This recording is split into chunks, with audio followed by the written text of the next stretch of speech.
सबसे पहले बात झुंझुनू से बड़ी खबर की करते अंतर्राज्यीय गैंग का पर्दाफाश किया गया है। अंतर्राज्यीय चोर गिरोह के 6 सदस्य को गिरफ्तार भी किया गया। चलती बस में आभूषण ये अंतर्राज्यीय गिरोह चुराते थे। चोरों से लाखों के आभूषण भी जब्त किए गए हैं। 330 ग्राम सोना, 609 ग्राम चांदी बरामद किए गए हैं, जिनकी कीमत और उसके साथ ही 37,250 रुपए नगद भी बरामद किए गए हैं। चोरों ने 100 से ज्यादा वारदातें कबूल की हैं। ये पूरा गैंग है जो अंतर्राज्यीय बताया जा रहा है, जो चलती हुई बस में लोगों से लूटपाट करता था। इन चोरों ने 100 से ज्यादा वारदातें कबूल की हैं और आप सोचिए कि कितने दिनों से ये और कितने रुपए इन्होंने ऐंठे होंगे। 37,250 रुपए 300 नगद तुरंत ही बरामद किया गया। 330 ग्राम सोना बरामद किया गया, 609 ग्राम चांदी बरामद किया गया और लाखों के आभूषण जब्त किए गए हैं। चलती बस में ये आभूषण चुराते थे अंतर्राज्यीय गैंग। इन अंतर्राज्यीय चोरों के गिरोह के 6 सदस्यों को गिरफ्तार किया जा चुका है। बड़ी खबर है इस समय झुंझुनू से। बसों में से यात्रियों के बैग व अटैची में से सोने चांदी के जेवरात चुराने के 3 अभियोग पंजीकृत हुए थे, जिन पर श्रीमान डीआईजी साहब के निर्देशन में टीम गठित कर जांच की जा रही थी। टीम द्वारा सीकर, झुंझुनू, नागौर व हरियाणा से ऐसी वारदातों में लिप्त लोगों की जानकारी जुटाकर व उनकी लोकेशन ली जाकर तलाश जारी थी। झुंझुनू शहर के पास बीड़ क्षेत्र में इसी टीम की पुनः आने की लोकेशन मिली थी, जिस पर घेरा देकर इनको गिरफ्तार किया गया। और चलिए अब बात झुंझुनू से बड़ी खबर की। रतनगढ़ में नेशनल हाईवे पर भीषण सड़क हादसा देखने को मिला। सवारियों से भरी स्लीपर बस और ट्रक में भीषण टक्कर हो गई, जिसमें एक व्यक्ति की मौत हो गई है और 22 लोग घायल बताए जा रहे हैं। घायलों को रतनगढ़ जिला अस्पताल में भर्ती करा दिया गया है और प्राथमिक उपचार के बाद एक महिला सहित 7 लोगों को रेफर भी किया गया है। अस्पताल और पुलिस प्रशासन काफी ज्यादा अलर्ट मोड पर है। नेशनल हाईवे 11 पर टिडियासर टोल के पास की घटना है। घायल जो एडमिट है अस्पताल में, उनकी स्थिति आपको इस समय तस्वीरों के जरिए पता लग पा रही होगी। तो अब आप सोचिए, किसी का पैर में पट्टी बंधी है, तो किसी के मुंह में चोट लगा है, किसी के हाथ में, किसी के सर पे, किसी के फेस पे। तो आप ये सोच सकते हैं कि कितना भीषण ये टक्कर हुआ होगा। यात्रियों से भरा से भरा हुआ ये स्लीपर बस था और सवारियों से भरा हुआ, और ट्रक और स्लीपर बस में ये टक्कर हुई है। एक व्यक्ति की मौत हुई है, 22 जन घायल हुए, जिसमें से 8 लोगों की कंडीशन सीरियस है, जिनको रेफर किया गया है।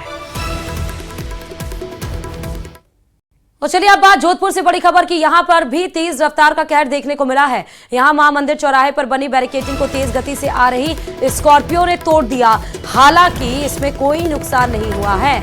बताया ये जा रहा है कि देर रात करीब 2 बजे एक वाहन को बचाने के चक्कर में हादसा हुआ। फिलहाल पुलिस ने गाड़ी जब्त कर ली है, आगे की कार्रवाई की जा रही है। चौराहे जो टूटे थे उसकी तस्वीरें आपके सामने हैं। तेज रफ्तार जो स्कॉर्पियो इसी चौराहे पर आकर चढ़ गया। बताया जा रहा है कि स्कॉर्पियो के सामने एक वाहन आ गया था, जिस वजह से ये उसको बचाने के चक्कर में ये चौराहे पर जा चढ़ा और जिस वजह से चौराहे की जो रेलिंग है वो देखिए क्षतिग्रस्त हो गई है, टूट गई है। हालांकि गाड़ी को जब्त कर लिया गया है। पुलिस आगे की कार्रवाई में जुटी हुई है और मामला क्या है यह अब पुलिस पता लगाएगी। कि तेज रफ्तार का कहर यहाँ पर देखने को मिला है। करीब रात के 2 बजे का मामला है। दूदू ने अवैध विस्फोटक सामग्री के खिलाफ बड़ी कार्रवाई की है। पुलिस ने एक बोलेरो जीप से अवैध विस्फोटक पकड़ा है। इसमें डेटोनेटर और जिलेटिन की छड़ों को एक साथ लेकर ये सभी जा रहे थे। साथ ही पुलिस ने एक आरोपी को गिरफ्तार भी कर लिया है। बॉडीवर्दा थानाधिकारी सुनील चावला ने बताया कि अवैध विस्फोटक के खिलाफ अभियान चलाया जा रहा है और इसके तहत हिराता पावर हाउस घाटी पर नाकाबंदी कर गाड़ियों की तलाशी ली जा रही थी, जहां एक गाड़ी से 1200 डेटोनेटर और 1200 जिलेटिन की छड़ें मिली हैं। फिलहाल पुलिस आगे की कार्रवाई कर रही है।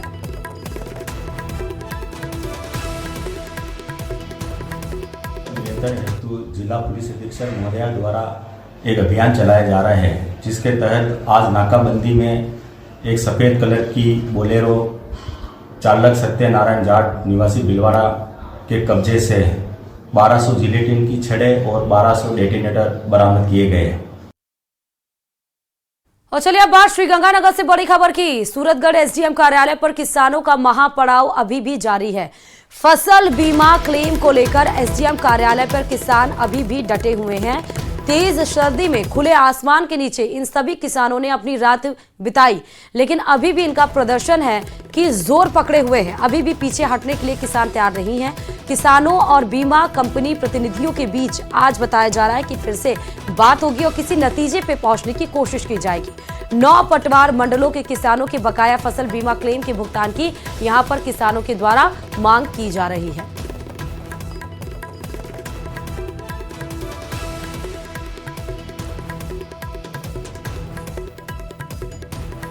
तो सूरतगढ़ एसडीएम कार्यालय के बाहर किसानों का जमावड़ा है, किसानों का हो हल्ला है, यानी प्रदर्शन है।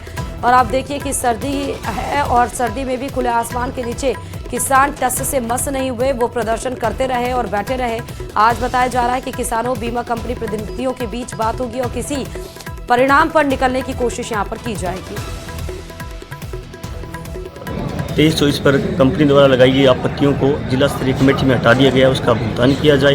करीब 2024 पर लगाई गई आपत्ति निराधार आपत्तियों को हटाया जाए और सूरतगढ़ तहसील में जिन पटवार मंडलों में अभी तक क्लेम कैलकुलेट नहीं किया गया है रबी 2023-24 का, उनका भुगतान किया जाए। हमारे टिब्बा बेल्ट का जो किसान है, ये रबी 2023 का बीमा जो था, जिस बीमे के ऊपर इन्होंने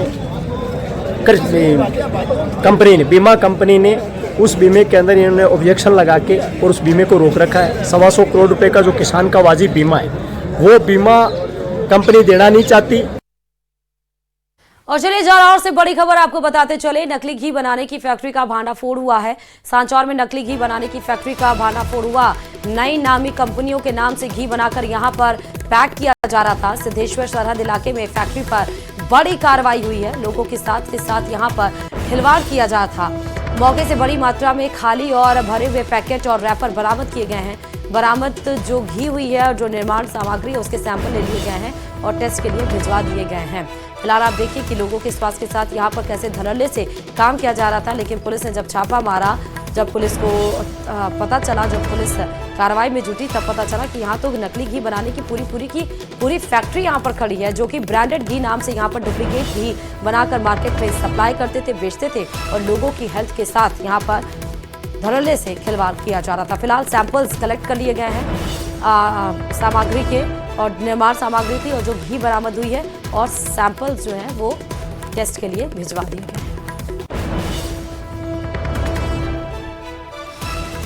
श्रीगंगानगर की चूनावड़ माफ करिएगा थाना पुलिस ने एक युवक को प्रतिबंधित घटक की नशीली दवाइयां डोडा पोस्ट और के साथ गिरफ्तार किया है। पुलिस ने आरोपी के पास से करीब 3000 प्रतिबंधित घटक की टैबलेट्स और कैप्सूल के साथ 800 ग्राम डोडा पोस्ट जब्त किया है। इसके साथ ही मादक पदार्थों की बिक्री के 15,000 रुपए नकदी भी तस्कर के कब्जे से पुलिस ने बरामद किए हैं। फिलहाल पुलिस ने NDPS एक्ट में मामला दर्ज कर जांच शुरू कर दी है। मुलजिम का नाम बलजीत सिंह सन ऑफ तेजा सिंह है, जो काफ़ी लंबे समय से ये वैध गोलियों का और उसका कार्य कर रहा था, जिसकी शिकायतें मिली थी। इसमें कल हमें ये सूचना प्राप्त हुई थी। इस सूचना के आधार पर हमने जब इसको तस्दीक किया तो इस घर में काफ़ी वैध गोलियां और वह पोस्ट मिला है, जिसके खिलाफ NDPS एक्ट के तहत मुकदमा दर्ज कर तफ्तीश श्री गुरमेल सिंह जी सी साहब हिंदुमल कोर्ट के द्वारा की जा रही है। और चलिए प्रतापगढ़ से भी बड़ी खबर बताते चले, कल कार में आग लग गई है। आग लगने से कार पूरी तरह से जलकर राख हो गई। सूचना पर मौके पर दमकल की टीम पहुंची और आग पर काबू पाया गया। शहर के भाटपुरा इलाके में यह हादसा हुआ। हादसे में कोई जनहानि नहीं हुई, यही गनीमत की बात है। तो खड़ी कार में भीषण आग लगी और देखते ही देखते कार आग का गोला बन गई। दमकल कर्मी मौके पर पहुंचे और उसके बाद कार में जो आग लगी थी उसे बुझाया गया है। फिलहाल इस हादसे में कोई जनहानि नहीं हुई है। शहर के भाटपुरा इलाके में यह हादसा हुआ है। तो तस्वीरें आपके सामने हैं, खड़ी कार थी और इसमें आग लग गई। अब ये आग कैसे लगी, फिलहाल पुलिस इस बारे में जानकारी जुटाएगी, लेकिन दमकल की गाड़ी वहां पर पहुंची और उसके बाद जो कार में आग लगी थी उस पर काबू पाया गया। राजस्थान परिवहन निरीक्षक संघ की हड़ताल लगातार जारी है। धौलपुर में 2 परिवहन निरीक्षकों को हिरासत में लेने का ये विरोध किया जा रहा है। आज राजधानी में धरना प्रदर्शन परिवहन निरीक्षक के द्वारा किया जाएगा। पुलिस कमिश्नरेट के पास शहीद स्मारक पर धरने का ऐलान परिवहन निरीक्षक के द्वारा किया गया है। प्रदेश भर में ट्रांसपोर्ट इन्फोर्समेंट और नियम पालन का काम इस वजह से ठप पड़ा और इस वजह से राज्य सरकार को काफी ज्यादा नुकसान भी हो रहा है और ड्राइविंग लाइसेंस नहीं बन रहे हैं, ड्राइविंग ट्रैक सूने पड़े हैं। अवैध हिरासत केस में पुलिस की विभागीय जांच फिलहाल अभी जारी है। परिवहन निरीक्षक संघ लगातार धौलपुर एसपी पर कार्रवाई की मांग कर रहा है। धौलपुर एसपी सुमित मेहरणा पर कार्रवाई की मांग परिवहन निरीक्षकों के द्वारा किया जा रहा है।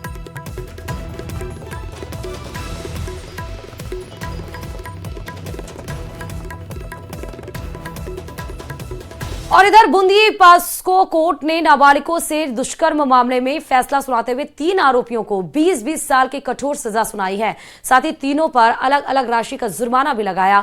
बता दें कि 20 जुलाई 2024 को फरियादी ने थाना रैथल में रिपोर्ट दर्ज कराई गई थी और जिसमें यह बताया गया था कि दोनों पीड़िता पढ़ने के लिए स्कूल गई थी लेकिन लंच के बाद स्कूल नहीं आई, जिसके बाद आरोपियों के खिलाफ रिपोर्ट दर्ज कराई गई थी और जिसके बाद कोर्ट ने दोनों पक्षों की दलीलों और सबूतों के आधार पर अभियुक्तों को दुष्कर्म का दोषी माना और 3 आरोपियों को 20-20 साल के कठोर कारावास की सजा भी सुनाई।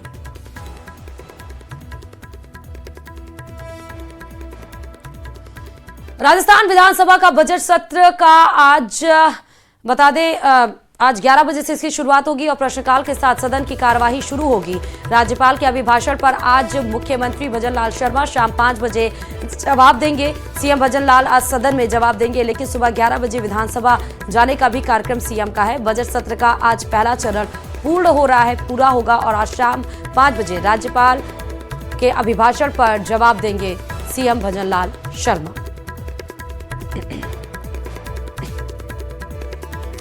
सुबह 11 बजे बताया जा रहा है कि सत्र की कार्यवाही शुरू होगी। प्रश्नकाल के साथ ये सत्र की कार्यवाही सुबह 11 बजे शुरू होगी। 11 बजे सीएम आपको विधानसभा में नजर आ सकते हैं। शाम 5 बजे राज्यपाल के अभिभाषण पर आज सीएम जवाब देंगे और उसके पहले आप देख ही रहे हैं कि विपक्ष 3 संभागों और 9 जिलों को निरस्त करने के मुद्दे पर कितना ज्यादा अग्रसर है और ये माना जा सकता है कि प्रश्नकाल के साथ जब कार्यवाही शुरू होगी तो आज भी हंगामे के आसार नजर आ सकते हैं। हालांकि देखना होगा कि राज्यपाल के अभिभाषण पर जब जवाब दाखिल करेंगे तब विपक्ष का रिएक्शन क्या कुछ रहने वाला है।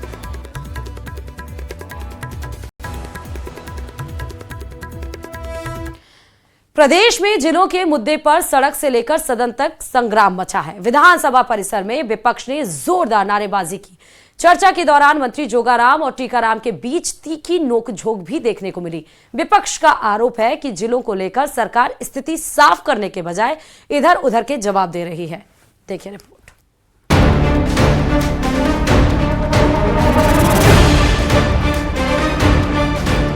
आपने एक भी रिकॉर्ड बताया क्या कौन से जिलों को किस बेस पे रखा है, कौन से जिलों को किस बेस पे निरस्त किया? ये भाषण सुनने के लिए नहीं आए। पूर्ण रूप से पारदर्शिता से निष्पक्षता से सभी तथ्यों को ध्यान में रखकर किया है, भुगतना पड़ेगा।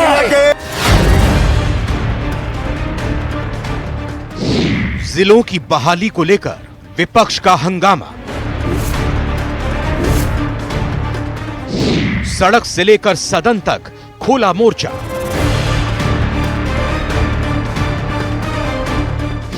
मंत्री जोगाराम और टीकाराम के बीच तीखी नोकझोंक। कांग्रेस विधायकों ने वेल में किया हंगामा।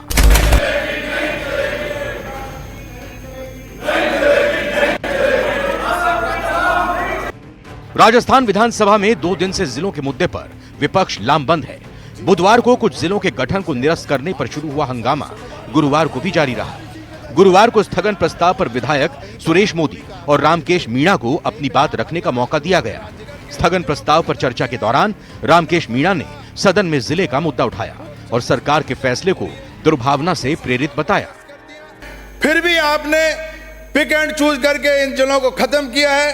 गंगापुर जिला जो पूरे मापदंड तय करता था, आपने जानबूझ करके उसको खत्म किया।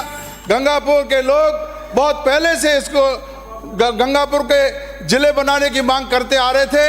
आपने उसको अनसुनी किया और गंगापुर के लोगों के साथ जो ज्यादती की है, कुठाराघात किया है। समय आने पर इसका जरूर आपको जवाब मिलेगा।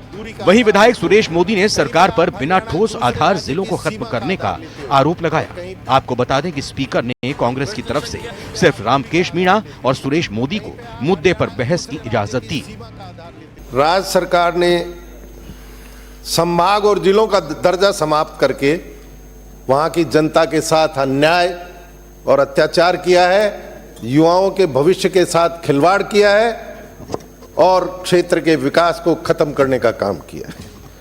आपने मापदंडों पर नहीं, आपने राजनीतिक दुर्भावना से फैसले लिए हैं।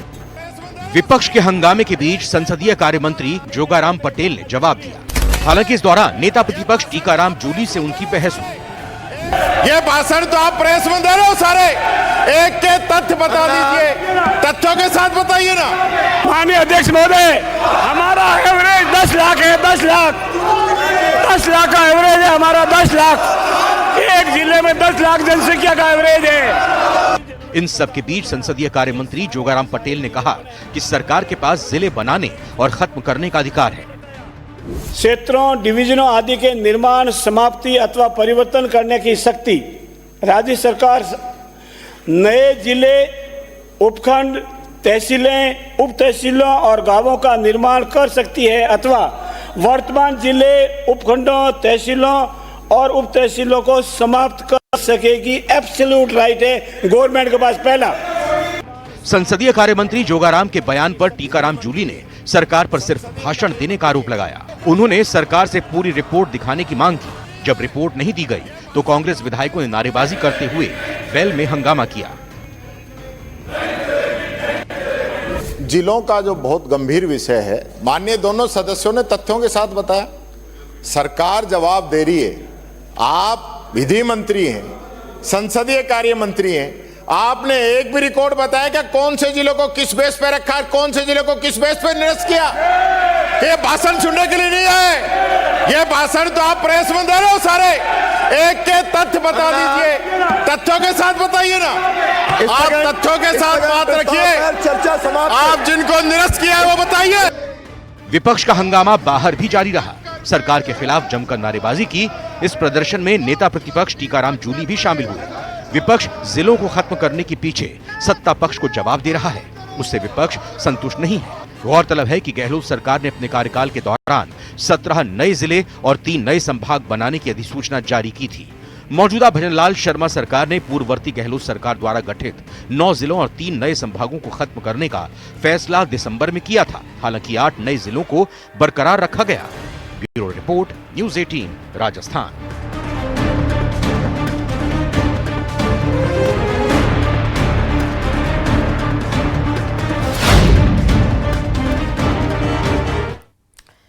और चलिए अब बात झुंझुनू से बड़ी खबर की करते हैं। आभूषण की दुकान में चोरी की वारदात घटित हुई है। ज्वेलर को बातों में उलझाकर जेवरात चोरी कर ले गए चोर। युवक दुकान में जाते हुए सीसीटीवी कैमरे में कैद भी हो गया है। दुकान पर आए युवक ने 2.25 लाख के आभूषण पार किए हैं। सीसीटीवी के आधार पर चोरों की तलाश जारी है। पिलानी कस्बे के मुख्य बाजार के कैलाश ज्वेलर्स की घटना है। तस्वीरें आपको दिखा रहे हैं। आप देखिए कि कैसे ये जो कैप लगाए हुए शख्स है वो कैसे ज्वेलरी की दुकान पे घुसता है और ज्वेलर को अपनी बातों में फंसाकर यहाँ पर ज्वेलरी लेकर चोरी कर फरार हो जाता है। हालांकि सीसीटीवी के आधार पर अब चोर की तलाश की जा रही है। कैलाश ज्वेलर्स की ये खबर है। आया था तो मेरे पास एक मेरे कजिन चाचा बैठे थे, तो वो उठने लगे तो मैंने कहा आप बैठो, लेकिन वो उठ के चले गए और उसने मेरे से ओम मांगा तो मैंने कहा ओम तो नहीं, जो वो आया था आदमी, तो मैंने कहा ओम तो नहीं है, मेरे पास मंगलसूत्र के पेंडल है। तो मैंने वो ये ऐसे यहाँ रख के इसमें डब्बी रखी वो प्लास्टिक वाली, उसमें 6-7 थैलियां थी, तो वो ऐसे ऐसे हाथ मारने लगा। तो मैंने कहा मेरे पास नहीं है और नहीं, उसने पूछा भी और नहीं है और नहीं है, तो वो फिर वो निकल के चला गया। फिर मैंने जो सामान उसमें डब्बे में दोबारा डालने लगा ना, तो उसमें एक थैली गायब थी।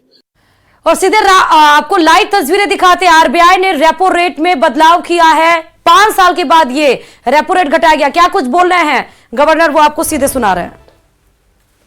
2025-26 next year is projected at 4.2%, with Q1 at 4.5%, Q2 at 4%, Q3 at 3.8%, and Q4 at 4.2%. The risks are evenly balanced. I will now come to the external sector. The India's current account deficit moderated from 1.3% of GDP in Q2 of last year to 1.2% in Q2 of this year, 24-25.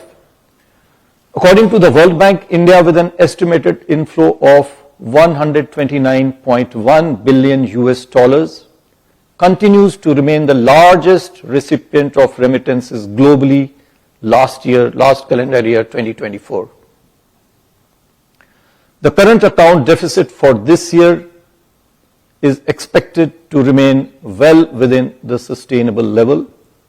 As on 31st January this year, I may inform you, India's foreign exchange reserves stood at $630 plus billion US.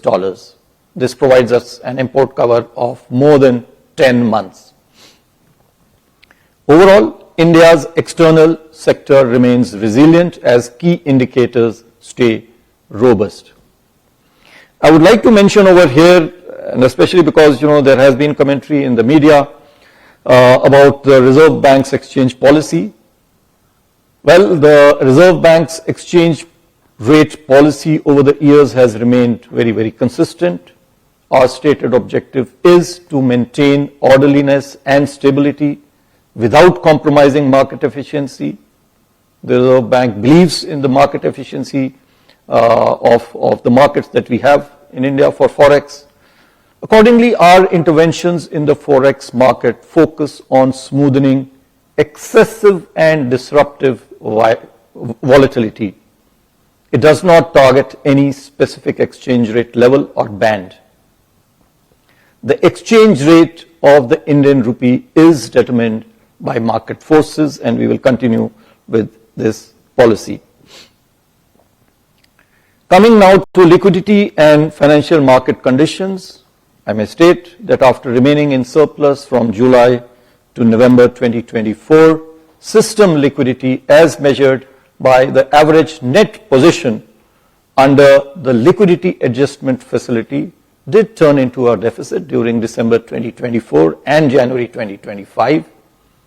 This drainage of liquidity is mainly attributed to advanced tax payments in December 2024. You are aware there are quarterly advanced tax payments to be made, December being that particular month. For the advanced tax payments for Q3, that did have an impact. Capital outflows, again, one has witnessed some capital outflows because of various reasons. Forex operations, and a significant pickup in currency in circulation as we witness every year in January. It has been, however, I would like to mention over here that we have observed that some banks are reluctant to on-lend in the uncollateralized call money market. They are passively